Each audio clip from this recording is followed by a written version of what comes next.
Mon nom est Thomas Gervais, je suis membre du cercle scientifique de la Fondation David Suzuki. Je travaille à l'École polytechnique où j'enseigne et aussi à mes heures comme vulgarisateur scientifique. Et on est justement dans les studios du groupe Pixcom qui produit le code Chastenay.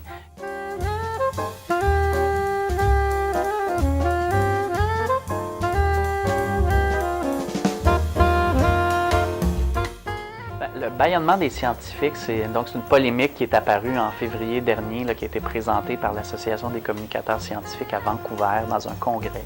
Et ça fait le tour de la planète. C'est le fait que le gouvernement actuel veut avoir une seule voix pour ces scientifiques et contrôler, les empêcher de communiquer eux-mêmes leurs recherches en leur propre nom. Et ça, pour la population, ça a un effet assez néfaste parce que ça empêche les scientifiques de vulgariser leurs travaux. Ça ne les empêche pas de faire de la recherche et de publier dans des grandes revues, ce qui a été fait par exemple pour le cas de l'hécatombe des saumons rouges dans le Pacifique. Ça a été publié dans une grande revue scientifique.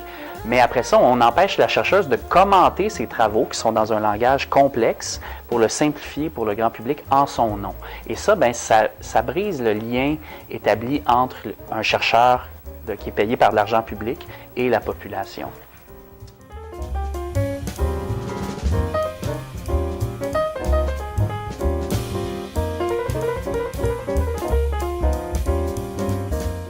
Ça, c'est une coupure directement en océanographie et dans la recherche qui se fait sur le fleuve Saint-Laurent. Il y a au moins 8 scientifiques, à ma connaissance, qui travaillaient sur des contaminants dans le Saint-Laurent et comment prévenir, essayer de faire un suivi de la qualité de l'eau et de la qualité de l'environnement marin dans le Saint-Laurent. Alors, c'est sûr qu'en coupant des ressources comme ça, on a plus de difficultés à comprendre les enjeux reliés au Saint-Laurent. Et il ne faut pas se le cacher, le Saint-Laurent, c'est la veine cave du Canada. C'est le grand collecteur d'eau de l'Est du Canada. La majeure partie de l'activité économique canadienne est située le long des berges du Saint-Laurent et le long des grands lacs qui se déversent dans le Saint-Laurent. C'est donc un enjeu majeur.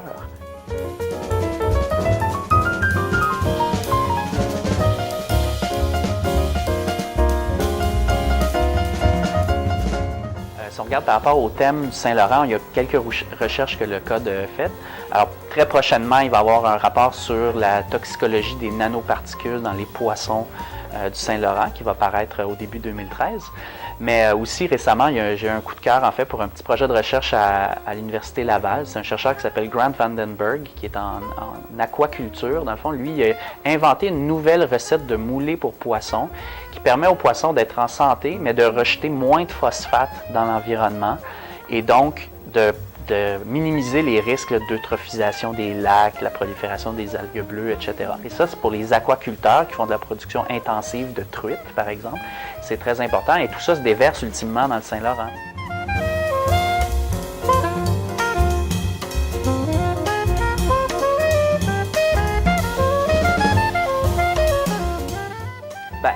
Récemment, au Code, on a eu une discussion sur le recyclage des produits informatiques. Ça, c'est quelque chose que, personnellement, je trouve intéressant parce que ça génère beaucoup de déchets, l'électronique, c'est des appareils complexes. Et on parlait entre autres de l'approche cradle to cradle, l'approche berceau à berceau. En fait, c'est ma collègue Binan Vivan au Code qui a apporté ce point-là que je trouvais très intéressant.